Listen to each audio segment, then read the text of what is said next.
Привет! Как ты, наверное, уже понял по названию данного видеоролика, сегодня речь пойдет о новой модели микрофона от компании Fifine, модель K678. Данный микрофон примечателен тем, что на нем уже на корпусе имеется, помимо регулировки чувствительности самого микрофона, еще и регулировка громкости в наушниках, которые можно к нему подсоединить. Также из отличительных конструктивных особенностей появилась на корпусе и кнопка Mute. Ну и самое главное, данный микрофон очень похож внешне на популярный у блогеров и стримеров микрофон Blue Yeti, только стоит в 3 раза дешевле. В общем, если тебе стало интересно, то смотри этот ролик до конца, и через несколько минут ты узнаешь, стоит он своих денег или нет.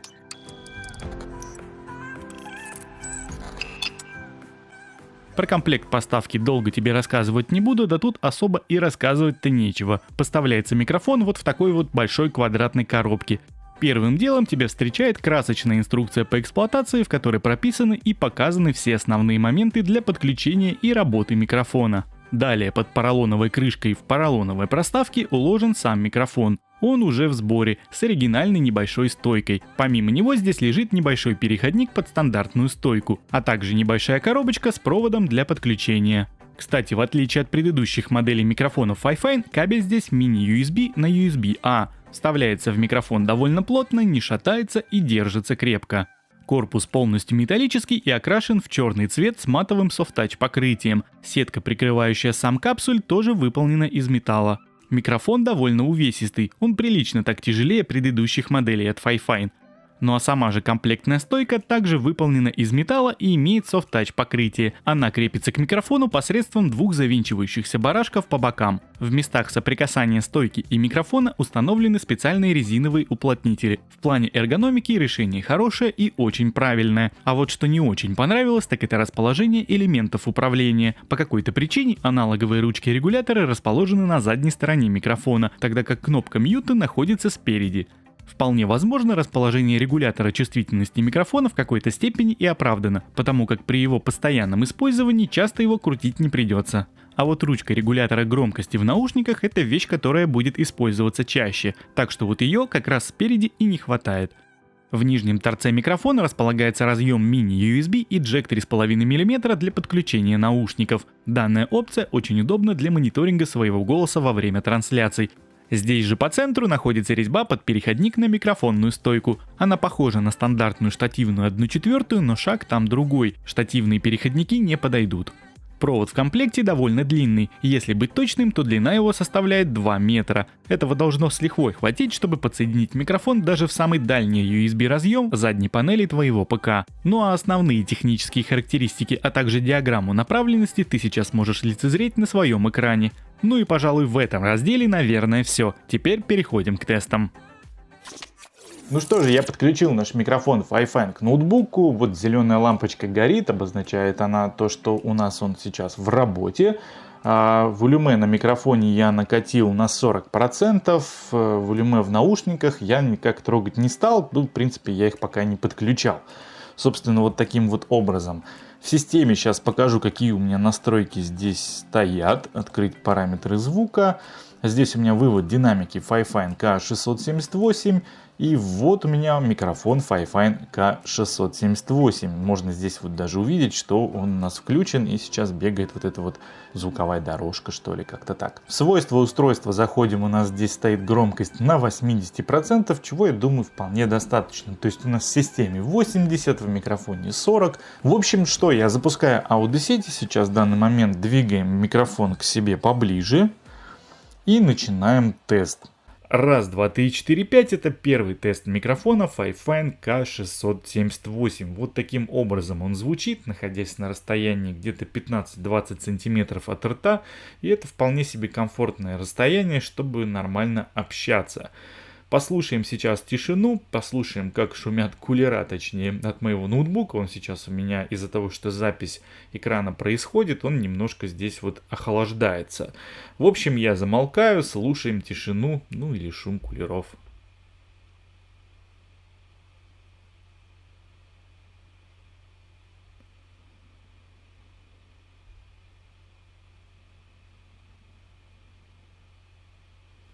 Так, ну думаю, достаточно с тишиной. Теперь давай посмотрим, собственно, работает ли у нас кнопка мьюта. Я сейчас буду что-то говорить, нажимаю на кнопку mute и, собственно, вот таким вот образом, я не знаю, слышно тебе или нет, скорее всего нет. Я включаю обратно, скорее всего тебе не было слышно ни слова, что я говорил, потому что по звуковой дорожке я могу понять, что кнопка mute прекрасно работает. В общем, вот таким вот был первый тест, сейчас я послушаю, что получилось, заодно и протещу именно с наушниками данный микрофон, как работает. Ну а теперь внезапно такой небольшой уличный тест. Если вдруг у тебя возникнет желание, непреодолимое желание провести стрим на улице со смартфона, и есть у тебя с собой вот такой вот микрофон Fi-Fine, то через переходничок на USB-C ты можешь прекрасно подсоединить этот микрофон к смартфону и записать какой-нибудь видосик, либо сделать прямую трансляцию. Вот таким образом. Как ты видишь, у меня сейчас здесь на микрофоне красная лампочка горит, и мы включаем и можем записывать. Вот зеленая лампочка загорелась, то есть питается прекрасно данный микрофон и от смартфона по переходнику. В общем, вот таким вот образом я все это подсоединил, нажимаю REC на телефоне на камере, и мы слушаем, как записывает микрофон Fi-Fine через телефон. Вот таким образом видеозапись идет именно отсюда, именно с этого микрофона. Для того, чтобы ты в этом убедился, я сейчас нажму mute на микрофоне, и ты не будешь... Не каждый микрофон будет питаться от смартфона. Этот микрофон питается, как мы видим, и питается довольно-таки неплохо, и можно им пользоваться вот в таком вот мобильном варианте. Почему бы и нет, собственно. Вот как-то так, вот такой вот тест уличный я решил провести именно со смартфоном. Не знаю, может быть, кому-то это будет нужно.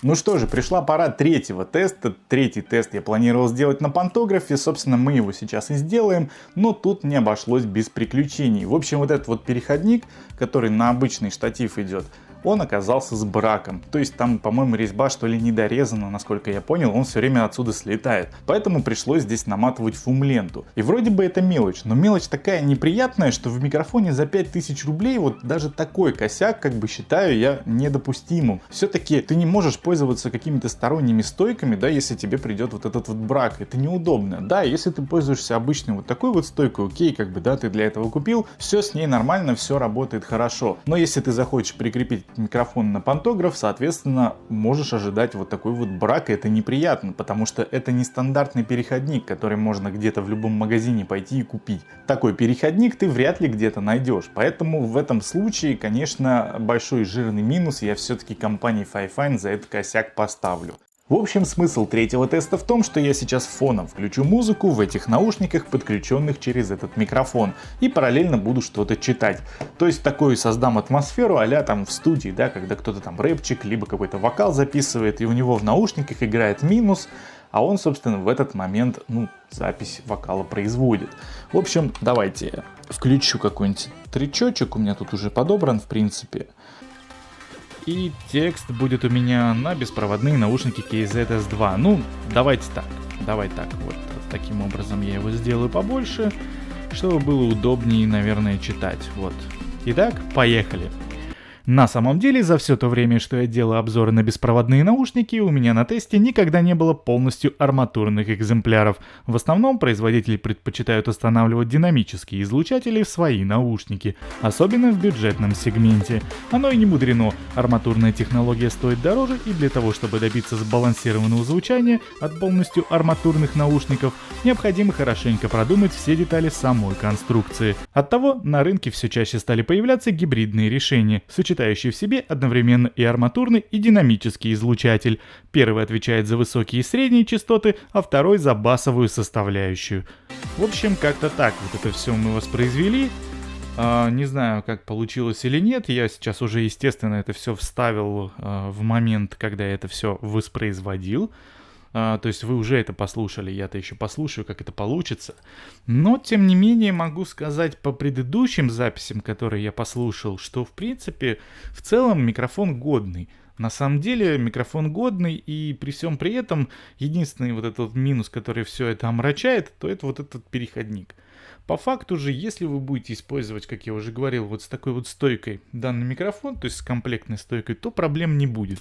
В общем, вот такая вот новинка от компании Fifine у меня была сегодня на обзоре и таком вот небольшом тесте. Надеюсь, мой ролик хоть как-то помог тебе сделать определенные выводы, стоит ли покупать этот микрофон или нет. Ну а если ролик понравился, то ставь лайк и подписывайся на мой канал, ведь впереди будет еще много всего интересного. А на сегодня это все, спасибо тебе за просмотр, увидимся в следующих видео, пока-пока.